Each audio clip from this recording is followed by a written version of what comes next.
Good morning. This morning I want to talk about money. And most importantly, what they don't teach kids in school. I mean, for true financial knowledge, you have to go deep into post-secondary education to learn some of this stuff. So, money. How do we split it up? Well, there's investments, there's assets, and there's also liabilities. So that's the general categories where you're going to be able to put your money. Assets is what wealthy people do. They put money into property or stocks or bonds that return a passive income. Investments are precious metals, rare collectible artwork, generally items that you park your money into that you speculate will increase in value, but they don't deliver passive income like assets. But they are a safe hedge against inflation, because if you just leave your money in the bank, the bank returns a ridiculously minimal amount of interest, but it usually doesn't outpace the inflation. And then there's liabilities. All right, what's a liability? Well, liability is where you put your money into something, and one thing would be, say, for example, your home. Although it can be considered an investment, it isn't a liability in the sense that you need to put money into that home to keep it up. A car or a boat or they're all liabilities because you got to keep putting money into them. And a car especially will always lose value. Rarely do you actually make money on cars. It's the exception to the rule. Now, there's also earned income and taxed income. So I myself have been self-employed for 40 years. I do that to minimize my tax liability. My wife has a full-time job. She makes good money. But she literally gives away half. So I make about the same amount of money, but my tax liability is less because I get to write off stuff that is associated with my business that I buy and that I put in as an offset to my tax liability. And I've done that forever. Personally, I think in most cases governments mismanage money. They're much worse managers than I am, so I don't really want to give them any. Now, some would say, "Oh, you're not paying your fair share of tax," and well, I don't set up the tax code. I just take advantage of all of the tax credits that they allow. That's not cheating. That's just being smart.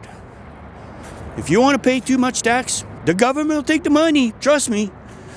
I also laugh when they say, "Oh, we'll do your tax return for you." You think they're going to maximize your tax credit? No. They're going to maximize the tax liability. They're going to collect as much money as they can from you. So getting a good tax accountant, that's important. What else did I want to talk about? Oh, the use of credit cards.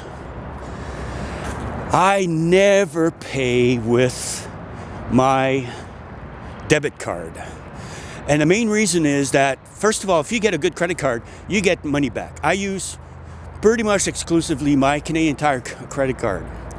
And I get 1.5% back on everything I buy, and 3% on purchases in Canadian Tire, and 5 cents on every liter of gas I buy there.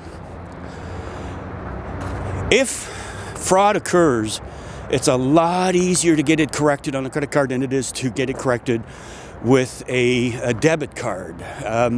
My wife and I went on a little trip, a few years back. We were up north Ontario somewhere, and we stopped in a little a little boutique, and she buys a dress, and everything's good.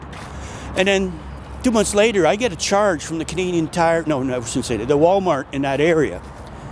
And I look at my schedule, and I was like 400 kilometers away on that day.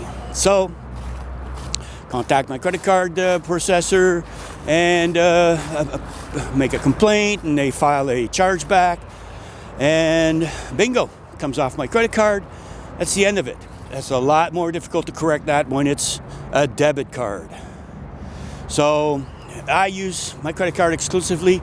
Now the trick is you have to pay the tab at the end of the month.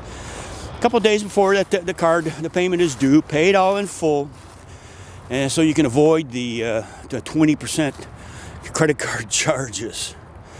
A lot of people don't know how to manage their money. So how do I manage my personal money? What we would call the disposable income. Well, I see my disposable income as being used in two ways. There are, of course, that's after I've paid all of the stuff I have to pay, like your bills, your hydro, your gas, your telephone, all that stuff. You're left over with some money. So what do you do with that money? Well, you should be saving it. Now, people don't realize that saved money is the same as earned money. It's all money in your pocket. However, I split up what I buy with that in two categories. One is what I want to buy, and what is I need to buy. So I've already done what I need to buy. From the stuff I want to buy, I allow myself some of it, not all of it. And that way I can, there's nothing more comfortable than having a few extra dollars in the bank. It just takes all the load off your back. I mean, if something happens, you got a cushion in the bank. I know it's tough for a lot of people, but do you really need that second snowmobile? Do you really need that new boat? Do you really need that 60-inch TV? It's and what else? That's about what I wanted to talk about. I should make a list and get a little bit more organized sometimes, but I'm just off the cuff here.